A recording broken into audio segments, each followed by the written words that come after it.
Hey, media, we'll give everyone a minute to file in here before we get started with Bruins General Manager Don Sweeney.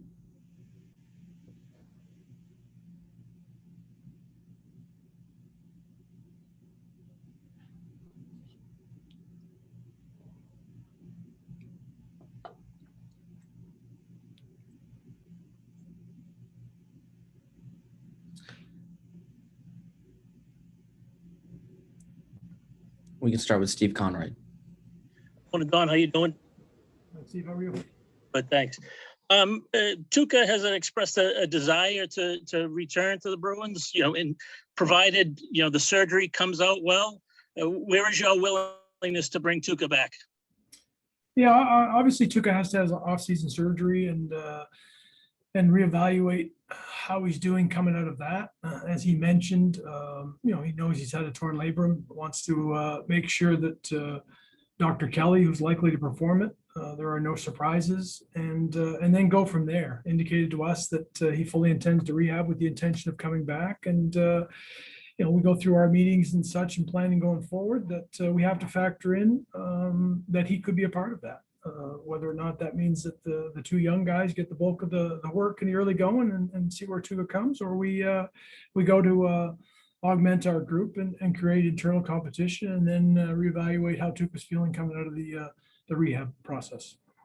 And just in retrospect on that series, are you satisfied that with Tuukka's condition, he was gave you the best chance to win? Well, I think Bruce, described that yesterday, the process that we went through. I had some challenges throughout the year, from his maintenance standpoint. The hip sort of aggravated his back, took some time. Obviously, we had the advantage of allowing Jeremy and even Daniel at that point in time to play some games. Yara was out with COVID. So, we got a bird's eye view of how those two young kids were going to react in some situations. And we felt comfortable either way with whatever direction we were. We went with Rask, in the Washington series and played really well. And we felt all along we've had this same mindset.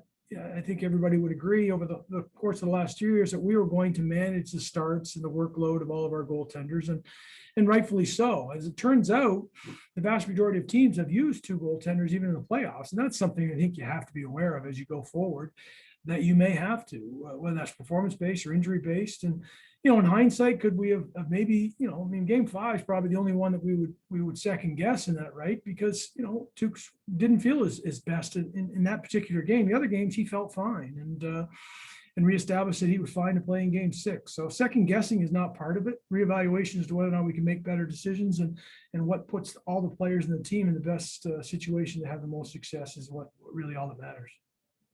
Thank you. Dan Roach. Hey, Don, good morning. Just a thought kind of following that up.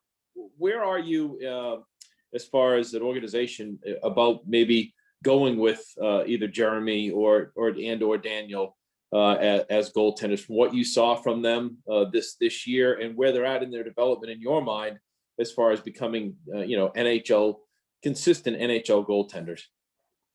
Well, again, time's going to tell whether or not either one of them is going to be a number one goaltender in the National Hockey League. I think we feel very comfortable where the depth of the organization is at, having those two young players. And we're at the early stages of, just learning that Tuukka has decided to have surgery. And, we have to make a decision if we're going to go to market and bring in a player that we feel is ahead of those two players, or certainly from an experience standpoint, or we do roll the dice a little bit, allow those guys to see if they can handle the workload, which is a tall task. I mean, make no mistake about it, it's a tall task. I mean, it's a small sample size with Jeremy. He's played extremely well.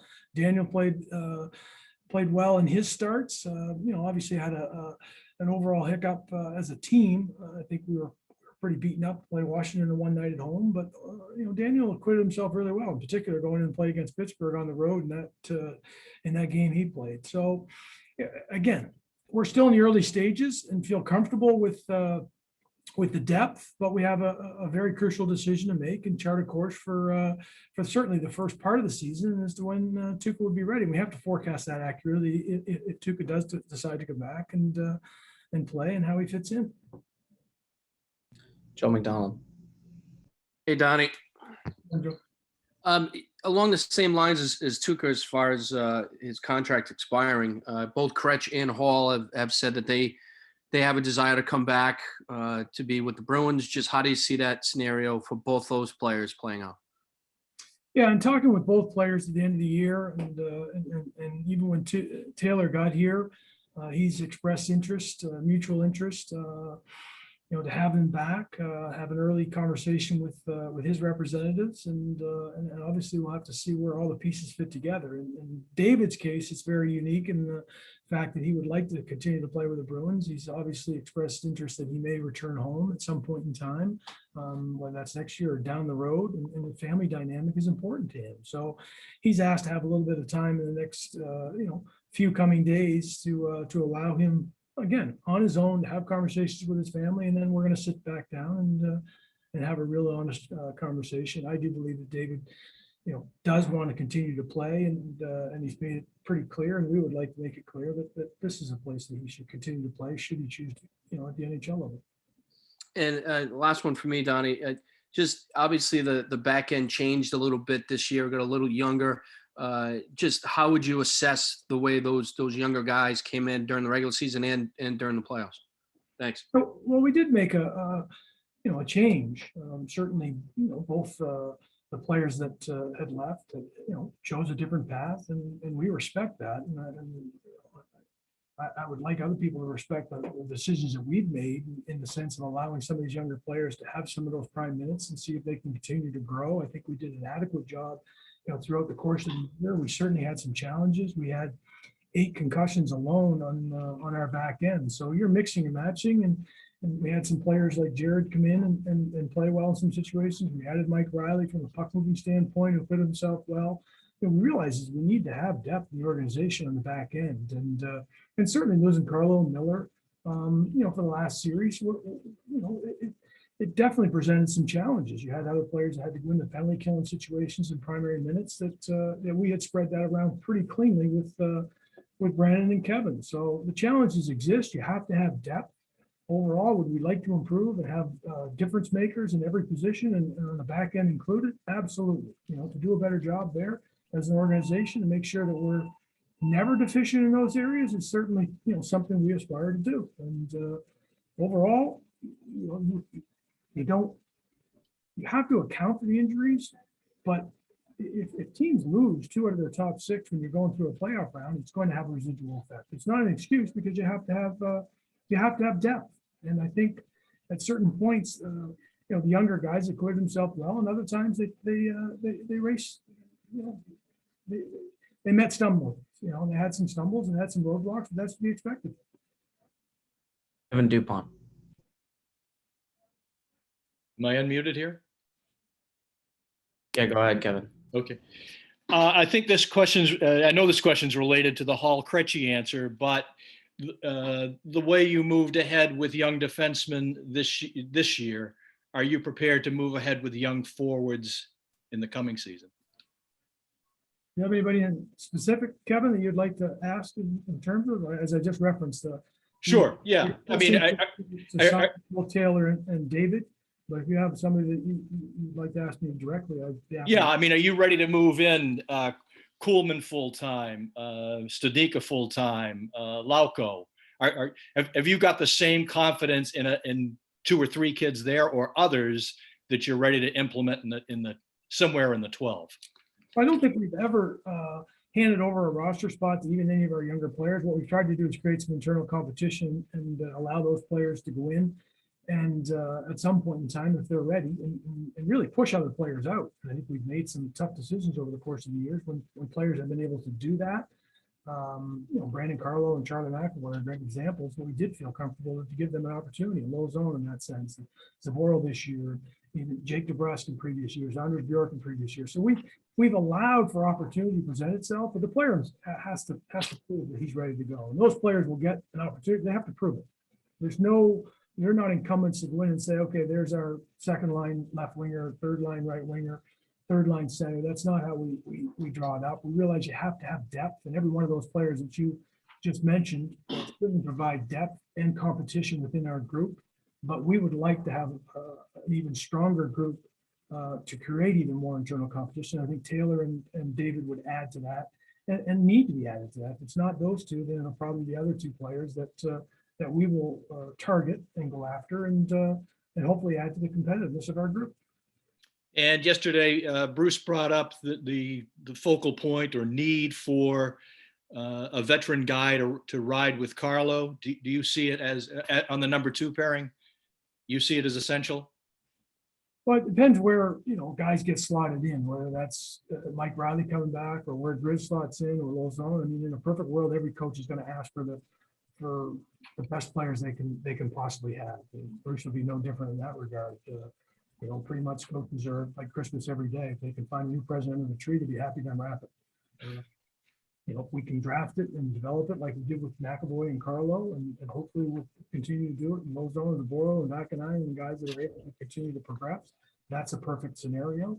If not, you have to go out and acquire it or supplement it through free agency, and that's my job to continue to try and do better in every area. And again, you won't win. It falls back on the decision makers that have to find better players, and obviously we have to execute better to the level that we're capable of. And I think the Islanders did a little bit better job in some of those areas.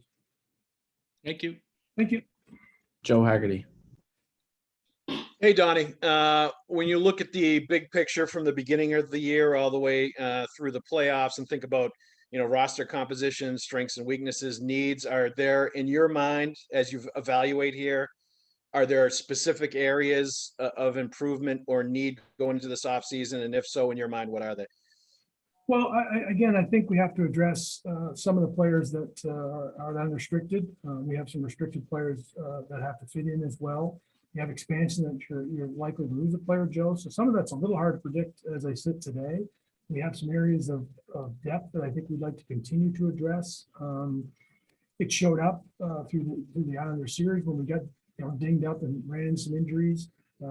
I think that the depth of the Islanders roster and their scoring ability showed up, and ours, we just didn't get it done to the level that we needed to. Otherwise, we'd still be playing. So we have to acknowledge the shortcomings in both to a player level and at a management level in terms of the roster composition, as you pointed out. And so we have to target some areas and expect some improvement in some players that they would admit and did admit that they fell short in, and how the pieces fall. We've been a very competitive team, and we put ourselves in a position to compete at the Stanley Cup level, and we've just fallen short. Obviously, we got to the ultimate level a few years ago, and had really strong regular season. We beat a very good team in Carolina 2 years ago, a very good team in Washington this year. We've just fallen short and haven't performed at the same level in the next round, and that's what we want to do and do better.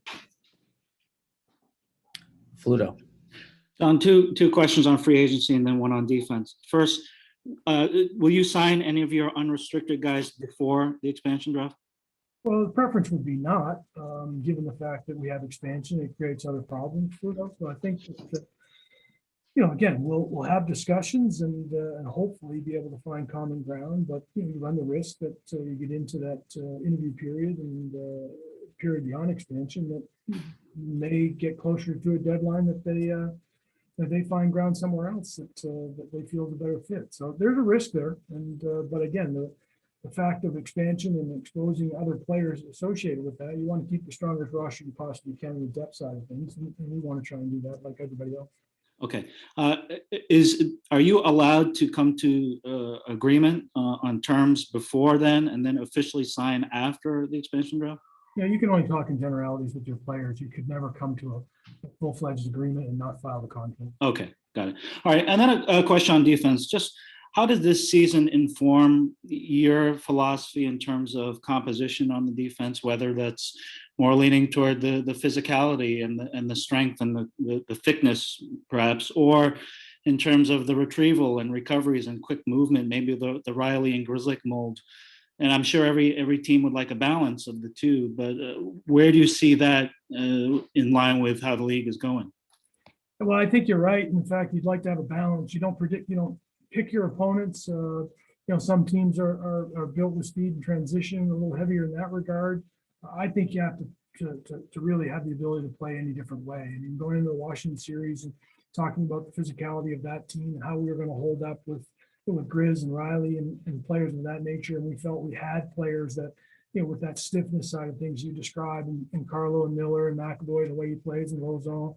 So again, the balance. Now, when the injuries come, what's your depth look like to be able to go in and plug those holes? That's where, it gets a little bit, there's some variance associated with that. I think you have to be built to play any different way. I mean, you look at Vegas and playing against a real strong, heavy skating team, fast team in Colorado, and being able to offset that. And obviously they played very well to be able to counter that. And their D was involved last night and being a part of their transition game, but they're big and strong and they're mobile. I mean, in a perfect world, you have a combination of both. And we found that as we were going through this season, that our puck play and our transition game, that's where Mike came in and supplemented that a little bit to help us. And then again, when the injuries come, it's sort of like, okay, you're going to test, the depth of the organization, and maybe that's where we fell short to some degree. But overall, we just didn't execute, in particular in a couple of games that the margins are small enough that it shows up and you go home rather than move on. Matt Porter. Don, on expansion, given the way you've spoken about, the three defensemen, McAvoy, Carlo, and Grzelcyk, would it be fair to say that your toughest calls there are going to come among the 7 forwards? Well, we got tough decisions to make all the way across the board, as does every team. I think we all experienced that going through the Vegas expansion draft. So you're going to lose a good player. We've come to a decision like we did last time that I think you limit the, maybe the mistakes of adding to that, based on the fact that they put themselves in a position and rules are there, for their benefit. And you just have to try and hope that they pick one guy that you might have depth to replace, or you have to go to market to replace. But I think we're going to stick with exposing the one player and move on from there. Jimmy Murphy. Hey, Don, how are you? I'm okay. Jimmy, how are you? Good. Kind of going back to Duke's question, I guess, not so much specified on the forwards, but just adding more youth into the lineup. We talked, I think, maybe before last season, just the transition of leadership that was starting to take shape. And, you were trying to identify what young players come in and be part of that core, maybe even not young players, maybe guys like a Charlie Coyle or something. What's your evaluation right now on where that transition of the leadership core is? Well, I mean, it's still to be determined in some regard.